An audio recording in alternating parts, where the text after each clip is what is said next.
And the last thing I wanted to get into is Shawn Kemp, the Rain Man, one of the human highlights. Next to Dominique, one of the greatest ones.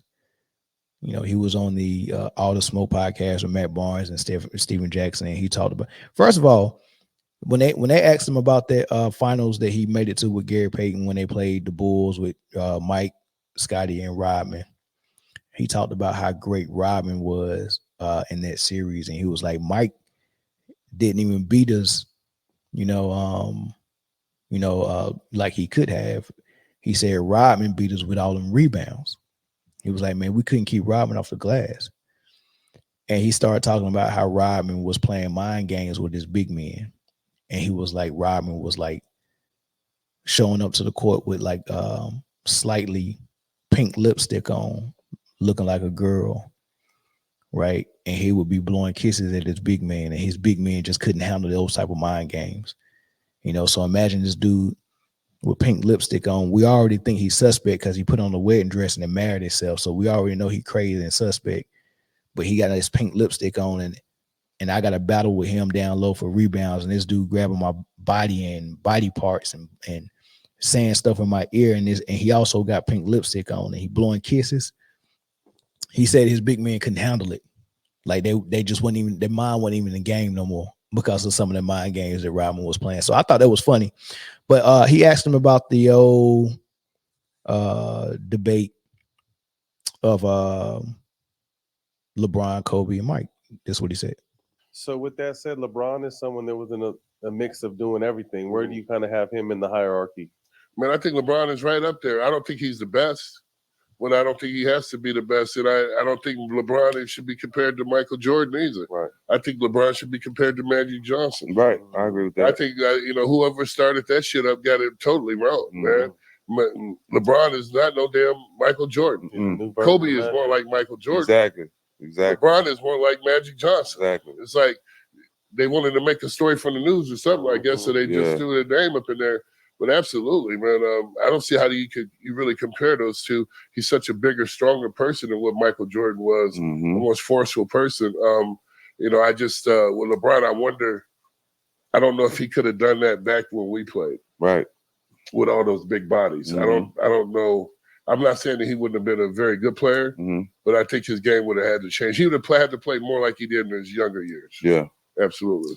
So he made a couple of points. One, LeBron is not really comparable to Mike. This, it sounds kind of like what Hakeem said years ago. This is after Hakeem worked with LeBron in the offseason, and he probably got to see LeBron up close and personal, see what he could do, what he couldn't do, what he needed to work on.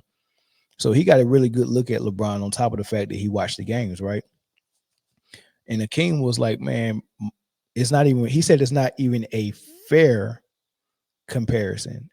And he said it's not fair to even compare LeBron to Mike because he said Mike is a far superior player. And when someone says something like that, that lets you know that they're watching parts of the game that the naked eye just don't catch. Someone without a trained eye, you just can't catch certain things. As soon as someone starts talking about Mike, Kobe, and LeBron, and the first thing comes out of their mouth is a stat, that's how you know they're not watching the parts of the game that someone like me will be watching. And we would never agree on anything because we're seeing two different things. Like, it's just like a different language that I'm understanding versus what they're understanding. Right. So when there's no stat that Hakeem even brought up when he was talking about Mike and LeBron. He didn't say a stat. He just talked about how superior as a basketball player that Mike was than LeBron. And he said the comparison isn't even fair and it shouldn't be made. He said it's not a fair comparison and it shouldn't be made. Mike is a far superior. Just that word, far superior, is crazy, right? So Kemp is kind of saying similar things. He's like, look, man, whoever came up with that comparison got it all wrong. Like, how the hell do you even compare LeBron to Mike? Like, how does that comparison even start? He's not like Mike. He's more like Magic, right? And Yeah. LeBron is either going to give you a long three or a drive to a basket. Every now and then he'll try to get in the post, back you down and get to a shot, which he can do. Can he do it consistently, and can he do it in situations where the pressure is on? Because it's certain things that you can do if you got room for error.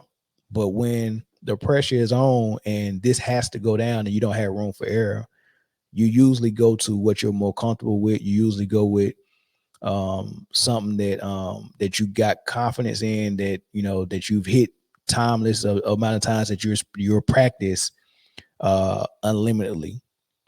You had unlimited shots doing this, right? Like when Kyrie Irving made a left-handed running side hook / finger roll for a game winner. Who would even go left knowing that's the shot that you're probably going to be able to get over a 7-footer for a game winner? Like, you got to be comfortable with that shot. And he didn't shoot it because it was like, the seconds is going down. They ain't got no choice but to throw up a prayer. He didn't shoot it like a prayer. He shot it like, oh, you're sending me left. I know you're taller than me. I ain't gonna be able to go back to my right hand. I'm going to my left hand. He shot that like that's something he's practiced time and time again, and we know he has. Versus desperation shots that just happen to go in, and that's not what I'm talking about. So if LeBron had a choice and you gave him the ball and said, we got 10 seconds, get you a shot, we're not sending a screen or anything like that, it's either gonna be a drive all the way to the basket or a three, because he's not comfortable with anything in the middle between that. He's comfortable at the rim, kinda, because if he gets to the rim and gets fouled, he's not comfortable at the free throw line. So that's kind of iffy. But that long range three, what he can get, or some type of desperation that we've seen him hit, heaving up some type of prayer that actually goes in, totally different, right? But Mike being far superior and LeBron not being compared to him, more like Magic, it's because Mike had so much to his game as far as shot making. It was all over the floor. He was comfortable everywhere. You couldn't send him nowhere and say, hey, we sent them here. We should, our defense is in a favorable position. Nah, you was never in a favorable position. You know what I mean? So I get what Kemp was saying. And then he said, Kobe was more comparable to Mike, not LeBron. And LeBron was more like Magic, and all those things. Man, I just think I just think that, and you see right here on the lower third, what I'm saying is impossible for this era of the NBA to create a player as good or complete as Mike or Kobe. Like, you're never going to see it again, because this NBA has taken away defense, and I think they're trying to bring defense back, especially after they've seen how bad the All-Star game has been in the last 3-4 years. That's a direct result of the league watering itself down for more points, more shots, more entertainment. Everyone has been, conditioned to be weak and soft and stuff like that. It takes away the competitive edge as well. So it trickled down to the All-Star game. Now the All-Star game is looking as bad as the Pro Bowl did years ago. And so after they see how embarrassing it was, I think Adam Silver was pissed off about that. And then they get to see how the Olympics, has been going for the last 5, 6, 7, 8 years, maybe. And the physicality on the world stage is exposing the NBA a little bit. I think saying that, they see that you could still have an entertaining game with defense. We don't have to legislate defense out of the game of basketball in the NBA. So I think defense might be coming back, but this era that LeBron has led in, that Steph has led in, that KD has led in, it doesn't allow for it. Even as good as KD is, he'll never be as good as Kobe or Mike, because they played against real defense, right? So that's going to bring out the best in you. All right, we seen players when they got that real defense played on them look very average, not average, but they look less of themselves. We've seen it in Steph, we've seen it in KD, we've seen it in LeBron, we've seen it in Jokic. When that defense actually gets clamped on you and that whistle ain't helping you, ain't nobody looking like Kobe and Mike out there.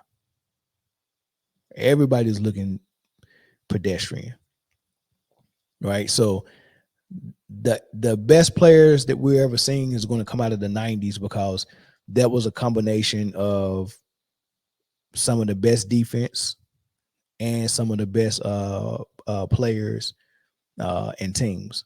That combination made the 90s great.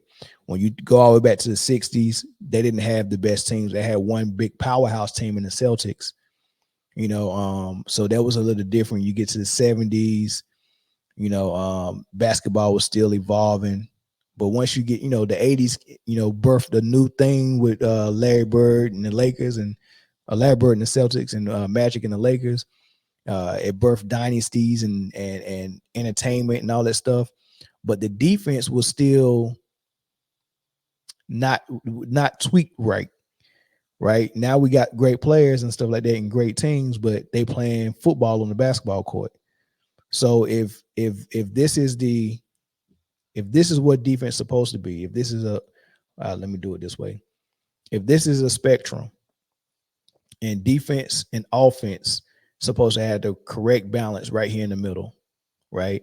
This is all offense, this is all defense, right? If we was allowing offense to be offense and allowing defense to be defense, and they both was in the middle, that's balance, right? But what was going on in the 80s is they was allowing football. So the defensive scale was just tilt too much. And they had to move it back to the middle. In the 90s, we got it right. They was allowing physical defense, but the offense still had to play against some defense. But they didn't allow football. That was allowing football in the 80s. So the 90s got it right.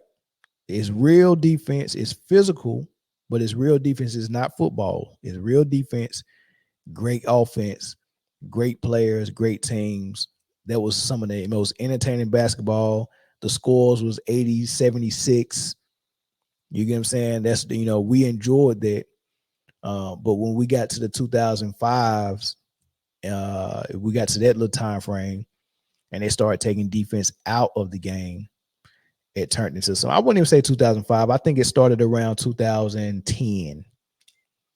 They started so the last 14 years they took defense out, trying to give us more entertainment, more points, more faster pace, more spread offense, more layups, more dunks, more threes. Let's take defense out of it. Hands off the merchandise. We trying to sell something. We trying to sell a product, right? We marketing that player. You can't foul them. You get what I'm saying? So the NBA started doing things like that. So Hakeem is right. Shawn Kemp is right. You can't compare LeBron and Mike. One player played against real defense, and the other player hasn't seen real defense like that be his opposition for his whole career. Right? He played in the Cupcake League. So that's all I'll say about that. I would like y'all comments on this subject matter, and all the subjects as well. Leave those comments. I did get a super chat from a guy I've been talking to in the comment section, B Mac. You know what? I addressed it since you sent the super.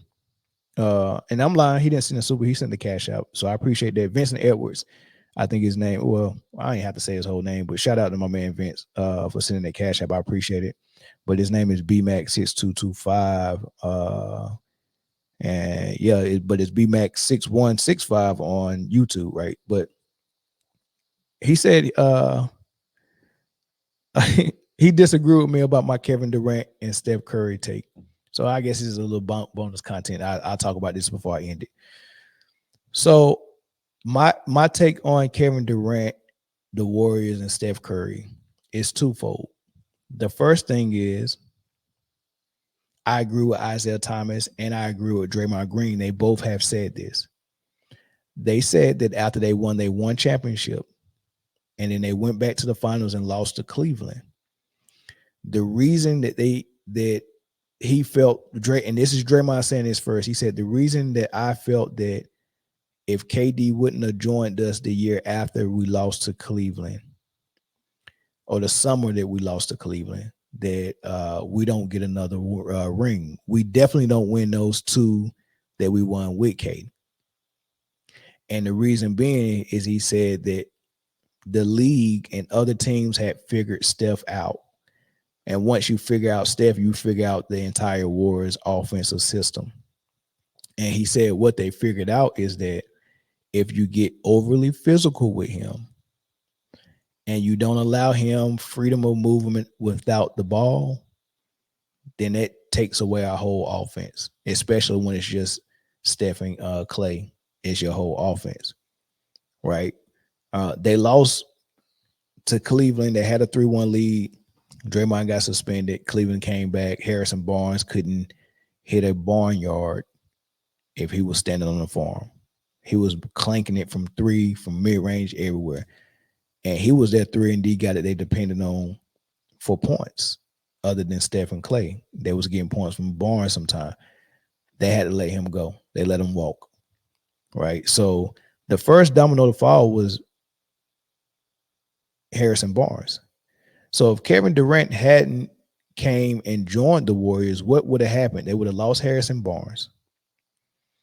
And I don't know who they would have tried to get in free agency. There was nobody on Kevin Durant's level that was in free agency. So I don't think they get a free agent anywhere close to Kevin Durant to come join them. So they would have lost Harrison Barnes. And remember, they also lost their rim protector and Andrew Bogut. They lost their second rim protector and Vestis Ezeli. And they lost some more bench players.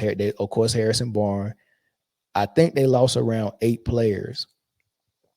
I don't know if Barbosa was gone. Barbosa might have left. They had some guys on the bench that was part of their rotation that they lost. And I don't know if they lost all of them because they were trying to make room for Kevin Durant. I'm not sure. But they lost a lot of people that made the Warriors who they were. The team that won 72 ball games, they lost that bench. The only people they still had from their bench was Iguodala, Sean Livingston, maybe one other person. So when Kevin Durant joined them, they also got David West. They also got JaVale McGee. They got a whole new bench that came with Kevin Durant, right? So if Kevin Durant don't come, I don't know if they lose all those players they lost, but they had already lost Harrison Barnes and Bogut and Vestis Ezeli, right? So they lost, and I think Barbosa retired, so they was losing him. So there was key bench players that was in the rotation they lost, all right? So keep that in mind. So they lose those guys, and they don't replace them with KD. Who in the comment section think that they win that year if KD don't join? I certainly don't, right? They barely won the year that they won the championship because they was down, or the year that they lost the championship to Cleveland. They barely got back to the finals because they played OKC Thunder and they was down 3-1 in that one. The year that they won 72 games, they lost about 10 games in the playoffs. They lost more games in the playoffs than they lost all season long. So that lets you know that team wasn't really built for that grind. They went down 3-1 to OKC. Kevin Durant was burning them. And then something changed, right? So if Kevin Durant stayed in OKC and all those players that the Warriors had on their bench that was helping them are gone and they don't get KD, all KD had to do was come back with the same squad, and I think they actually beat the Warriors if they meet them again. What's even worse, if KD would have added someone to OKC and he didn't leave and they get better, but the Warriors get worse, I don't think the Warriors get by KD again, right? But let's say they did get by them. How is they going to get past Kawhi and San Antonio as a lesser team than they was the year before? They probably don't get past them. But let's say they did get past them. Do they beat LeBron again in the finals with Cleveland and a healthy Love and a healthy Kyrie and a healthy JR? Probably not, right? Other scenario, let's say KD does leave OKC, but he goes to Houston to team up with his friend, James Harden. and they still make that sign up for CP3, and you got CP3, James Harden, and KD. Do they get past Houston? Even with KD, Houston took them the 7-game series. Houston gave them problems every playoff when they played them with James Harden and CP3. If they added KD and the Warriors got worse with losing all those players, you think they get past the war? So my point is, if KD never joins the Warriors, it sends in another motion, another cause and effect of things that was going to happen. And one of those things is that means OKC stays strong. They had them down 3-1. What happens the next year after the Warriors lose their players, or KD go to another team and make them strong and still beat the Warriors, right? So those are the scenarios that happen. And if those scenarios happen, how does Clay and Dre get their max contracts to stay in Golden State? I don't think the owner, after losing in the finals and then not getting back to the finals the next year, how does Draymond and Clay, with their one ring, go to management and say, yeah, give us the max? It doesn't happen. Who do I think go? I think Draymond Green goes. They probably would have kept Clay, but Draymond Green goes. So the Warriors look totally different if KD doesn't come, and which is the same thing Isaiah Thomas said on Draymond Green's podcast. He said KD saved the Warriors' legacy, and Draymond Green agreed.